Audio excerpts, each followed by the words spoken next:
Look closely at a well-worn leather work boot. The surface is creased and molded, holding the exact shape of the foot that wore it.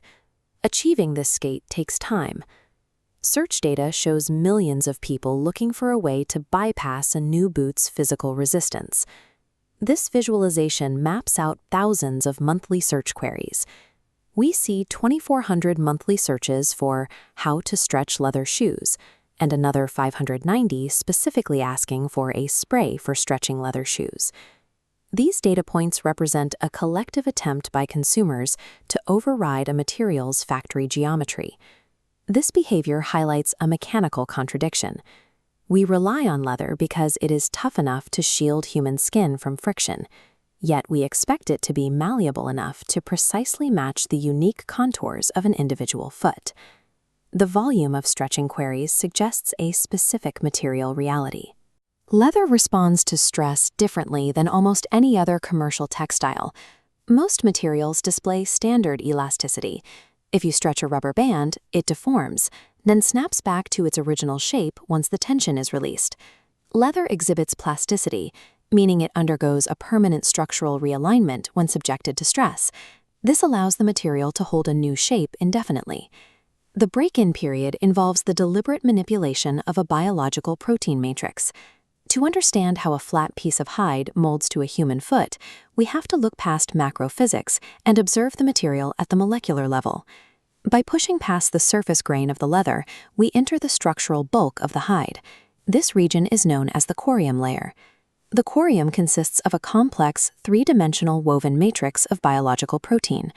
Bundles of interlocking collagen fibers serve as the primary building blocks of this structure. These bundles are woven in a chaotic, non-linear pattern, providing multi-directional tensile strength and resistance to tearing. If we isolate a single collagen fiber, we can examine its internal architecture. The durability stems from this submicroscopic geometry. This is the fundamental geometry of collagen, the triple helix. 3 distinct protein chains wind around each other into a rigid helix structure. Thousands of individual hydrogen bonds occupy the spaces between these chains, locking the helix rigidly in place. Under dry, ambient conditions, these hydrogen bonds are stable. When force is applied, the bonds hold firm and the structure refuses to yield.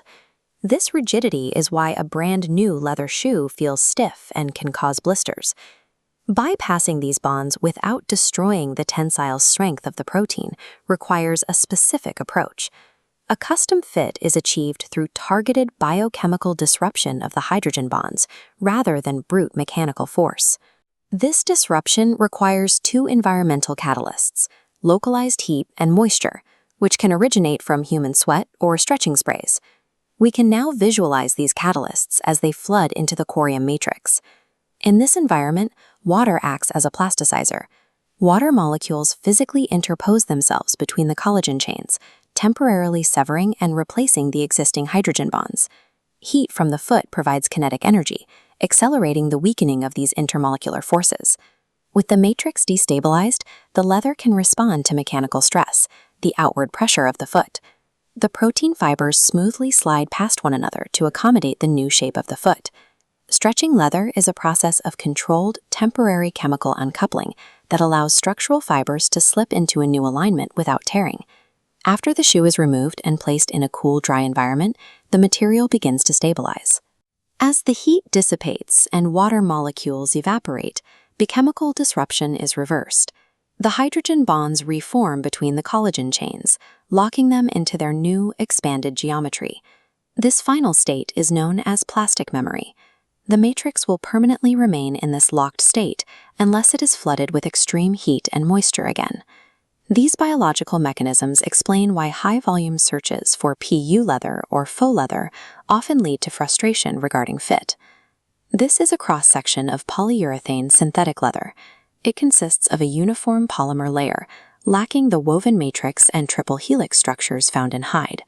When stressed, PU displays elasticity, aggressively springing back to its original shape.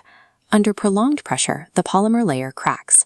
Synthetic polymers lack the hierarchical, hydrogen-bonded protein structure necessary for moisture-driven structural realignment.